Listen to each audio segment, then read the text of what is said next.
Welcome to REC Solution. Today I will discuss about the simple air cooling system. आज का lesson है simple air cooling system, जिसमें already we know that very much aware about the mechanical vapor compression system, air conditioning, but it is not suitable for the aircraft air conditioning. तो हम लोग क्या है जानता है कि मैकेनिकल रेफ्रिजरेशन कंप्रेशन सिस्टम जो है एयर कंडीशन के लिए एयरक्राफ्ट के लिए सूटेबल नहीं है। हम लोग मैकेनिकल के वेपर कंप्रेशन के बारे में जानते हैं, लेकिन ये एयरक्राफ्ट के लिए सूटेबल एयर कंडीशनिंग के लिए नहीं है।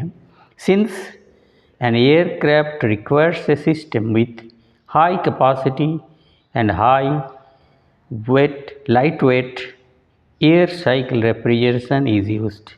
तो यहाँ पे हमारे मालूम है कि एयरक्राफ्ट में जो सिस्टम की ज़रूरत है हाई कैपेसिटी एवं लाइट वेट हल्का वजन के लिए एयर साइकिल रेफ्रिजरेशन की ज़रूरत पड़ता है।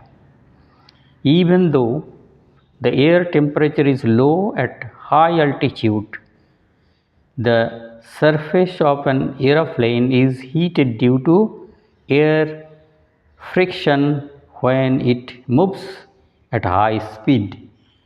तो इसमें क्या है कि हम लोग को जब मालूम है कि फिर भी देखो एयर टेम्परेचर हमारा ऊपर में लो रहते हुए भी हाई अल्टीट्यूड में हमारा सरफेस ऑफ द एरोप्लेन, जो एरोप्लेन का सरफेस है वो हीट होता है किसके लिए, जो एयर के साथ फ्रिक्शन होता हाई स्पीड में जब जाता है। तो if the speed is 1000 kilometre per hour the surface temperature will be about 104 degree Fahrenheit. अगर इसमें 1000 किलोमीटर पर आवर में जब जाएगा तो उसका प्लेन का सरफेस टेम्परेचर कितना हो सकता है, अबाउट 104 डिग्री फ़ारेनहाइट हो सकता है। For this reason the air temperature inside the flight cabinet will be high, जिसके वजह से कैबिनेट के अंदर में टेम्परेचर हाई हो जाता। The temperature of the air coming out of the engine turbine is about 400 degree Fahrenheit। तो and pressure of the same air 70 psig। जो टेम्परेचर है इंजन से, इंजन का टरबाइन से बाहर निकालता है तो उसका उष्णता का टरबाइन का टेम्परेचर 400 डिग्री फ़ारेनहाइट एवं उसका प्रेशर कितना है, just like 70 pound per square inch gauge, 70 psig ये हो सकता।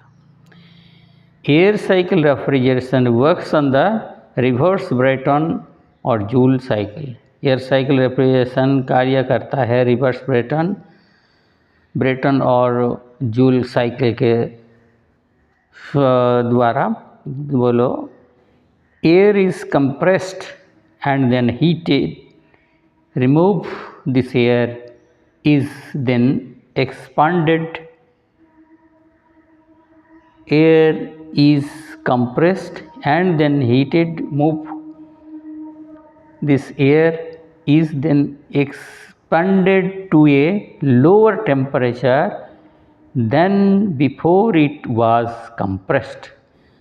तो इसमें क्या बोला जा रहा है, जो एयर इज़ कंप्रेस्ड, एयर को कंप्रेस किया जाता, then heat removed this air, ये इसका हीट रिमूव किया जाता है, एयर इज़ देन एक्सपांडेड, इसको एक्सपांड किया जाता, विस्तार किया जाता to a lower temperature then before it was compressed, जो कंप्रेस्ड होने का पहले आया था उस टेम्परेचर से। तो The main components of this system are the compressor driven by gas turbine। ये जो मेन कंप्रेसर है इसमें ये गैस टर्बाइन के द्वारा घूमता है। और क्या बोल रहा है, हीट एक्सचेंजर, इसमें एक हीट एक्सचेंजर है, ये पोर्शन हीट एक्सचेंजर है। और कूलिंग टरबाइन, जो कूलिंग टरबाइन है, यहाँ पे कूलिंग टरबाइन है। और क्या है बोल रहा, and cooling air fan, cooling air fan भी है यहाँ पे, cooling air fan. The air required for refrigeration system is bled up from the main compressor। जो एयर हमको ज़रूरत पड़ता है रेफ्रिजरेशन सिस्टम के लिए, वो मेन कंप्रेसर से बह के लेके आता है। This high pressure and high temperature air is cooled initially in the heat exchanger where ram air is used for cooling। Here the ram air, जो एम्बिएंट एयर से अंदर आता है, इंजन हाई स्पीड में घूमने से जो एयर आता है वो रैम एयर होता है। वो रैम एयर के द्वारा फर्स्ट हीट एक्सचेंजर में ठंडा होता है। तो high pressure and high temperature air is cooled initially. तो हाई प्रेशर हाई टेम्परेचर जो कंप्रेस होके आता है वो इनिशियली थोड़ा ठंडा होता है। इन द हीट एक्सचेंजर के अंदर ठंडा होता है। और क्या है, wire RAM air is used for cooling, जो हमारा कंप्रेस्ड एयर आ रहा था इसको ठंडा कर रहा रैम एयर से हीट एक्सचेंजर के द्वारा, फिर इसको पास होके चले जाता है कूलिंग टरबाइन में, और यहाँ होता कूलिंग फैन। तो ये जो रैम एयर आता है वो हीट एक्सचेंजर से निकालने के लिए ये टरबाइन से कूलिंग एयर फैन से निकाला जाता है, और वो टरबाइन जो है कंप्रेस्ड एयर ठंडा करने के बाद कैबिनेट में कूलिंग टरबाइन के द्वारा कैबिनेट में भेजा जाता है। ये है हमारा जो मेन कंप्रेसर है, ये है, इसमें कंप्रेस करता है तो 70% जो एयर कंप्रेस्ड एयर इसमें आ जाता है हमारा हीट एक्सचेंजर में, और 30% ये टरबाइन में, गैस टरबाइन में घुमाने के लिए चले जाता है। तो ये हो गया आपका। और क्या बोल रहा, the work cooled in the cooling turbine by the process of expansion।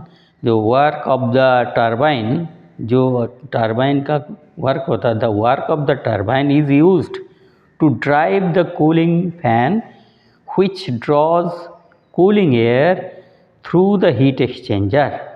तो हमारा जो कूलिंग टरबाइन है ये क्या करता, ये इधर से हीट एक्सचेंजर से जो कंप्रेस्ड एयर आता है उसको खींचता है।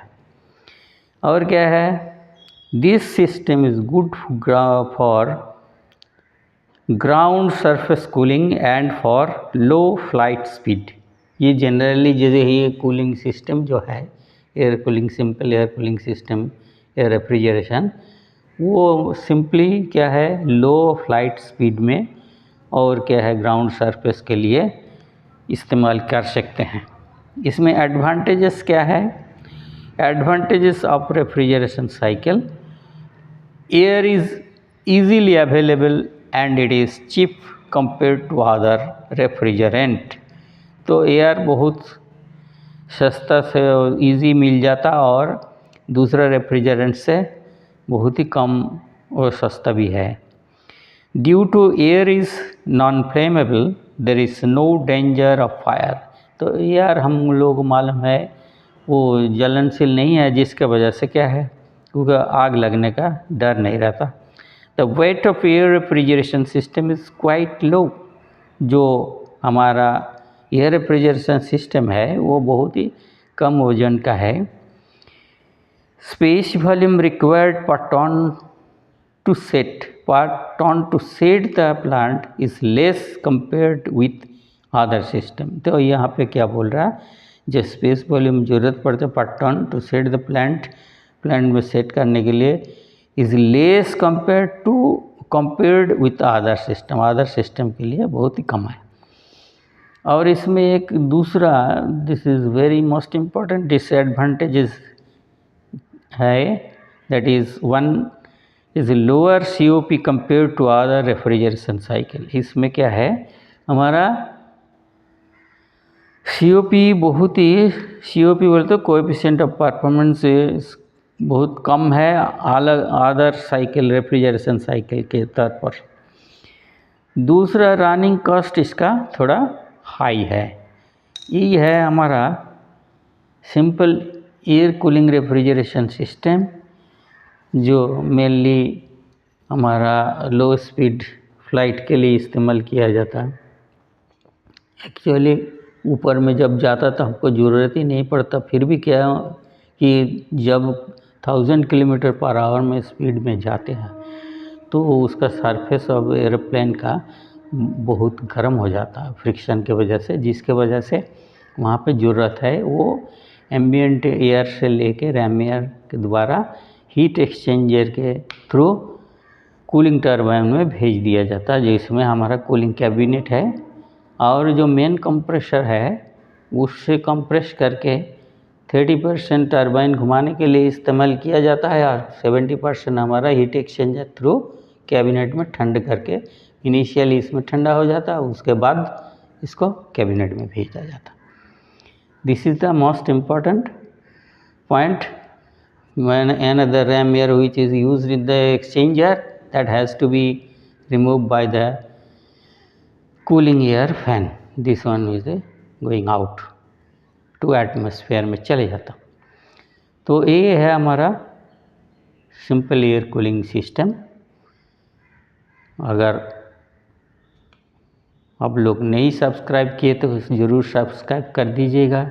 नेक्स्ट टाइम और आपको दूसरा जल्दी मिल जाएगा, अपलोड करें तो सूचित हो जाएगा। Thank you for watching this video.